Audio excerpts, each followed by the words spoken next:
Si vous habitez à Montigny, le Bretonneux, ils vous ont peut-être déjà rendu visite. Depuis le 4 avril, des ambassadeurs du tri vont à la rencontre des Igny-Montins pour les aider, les conseiller à mieux trier. Bonsoir Mélanie. Qui sont ces ambassadeurs? Alors, ces ambassadeurs sont 5, ils sont âgés de 19 à 31 ans. La commune de Montigny-le-Bretonneux a voté le 14 décembre 2015 un plan de relance pour le recyclage. L'action de ces ambassadeurs est basée sur un partenariat avec Éco-emballage qui finance notamment le poste des ambassadeurs. La commune, elle, a décidé de cibler principalement les zones d'habitat collectif. Bruno Boussard, l'adjoint au maire, nous en explique les raisons.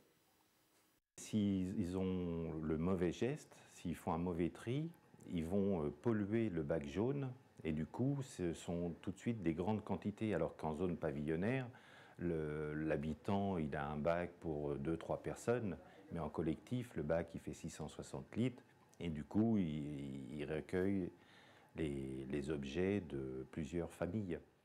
La commune de Montigny-le-Bretonneux, ce sont plus de 34 000 habitants. En déchets recyclables, ça représente quoi? Alors, sur l'année 2014, les Igny-Montins ont trié 782 tonnes de verre, soit à peu près 23 kilos par habitant. Ils trient aussi plus de 1300 tonnes d'emballages, de journaux, de magazines ou encore de bouteilles en plastique. Et là, ça fait à peu près 47 kilos par habitant. Et les ambassadeurs sont présents jusqu'au mois de juin, jusqu'aux vacances sur la ville de Montigny, et ils vont les rencontrer également, ces habitants.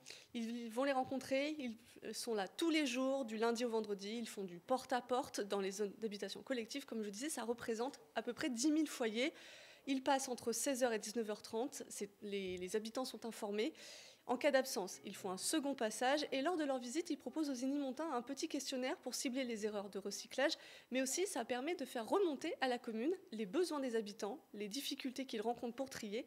Mais avant d'être sur le terrain, ils ont été formés. Fanny Camiade est l'une de ces ambassadrices, on l'écoute. Par Écogestique, on a eu une première journée de formation avec tout ce qui est en problématique, enjeux des déchets, par rapport à l'environnement, quels sont les différents acteurs, quelles sont les filières de recyclage qui existent, enfin un petit rappel en gros. Et après, on a eu également une journée de formation en communication interpersonnelle, en communication verbale et non verbale. Donc ils viennent, ils expliquent, et si on a encore des doutes après? Alors, si on a encore des doutes, ils remettent un sac de prêt-tri et un mémo. Les habitants peuvent s'y référer au moindre doute. Et puis, depuis 2 ans, le tri est facilité parce que Éco-emballage a mis en place de nouvelles signalétiques. On nous dit carrément ce qui va à la poubelle, ce qui va dans la poubelle de tri. On ne peut pas mieux expliquer. Hein. Ah non, là, derrière chacun des habitants pour les aider à mettre dans la poubelle, là, c'est pas possible. On a dépassé le logo, en fait, ce qui facilite beaucoup le tri. Le déplacement des ambassadeurs, c'est quand même mieux faciliter le tri, mais c'est aussi sensibiliser. Et là, c'est Laura Caburet qui est elle aussi ambassadrice qui nous l'explique.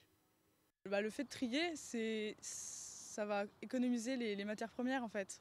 Vu qu'on peut le réemployer, faire de nouvelles, par exemple, si vous voulez, je vous donne un exemple, des bouteilles en verre ou en plastique, ça va devenir par exemple des paillettes et en fait on peut refaire des couettes ou tout ce qui est au niveau de la réutilisation, le recyclage. Alors après le passage de ces ambassadeurs, Des ambassadeurs, ils dansent aussi, ces ambassadeurs. C'est ça. La commune, elle réalisera ce qu'ils appellent des caractérisations. 3 résidences ont été ciblées 3 fois avant le début de l'opération. Elles le seront à nouveau 3 fois après le mois de juin. Pour les Igny-Montins qui ne sont pas présents lors de la visite ou qui sont en habitat individuel, il y aura des rendez-vous dans plusieurs maisons de quartier. Voilà, vraiment, on donne la main à chacun pour bien trier ces déchets sur cette ville de Montigny. C'est jusqu'au mois de juin, en tout cas. Merci Mélanie.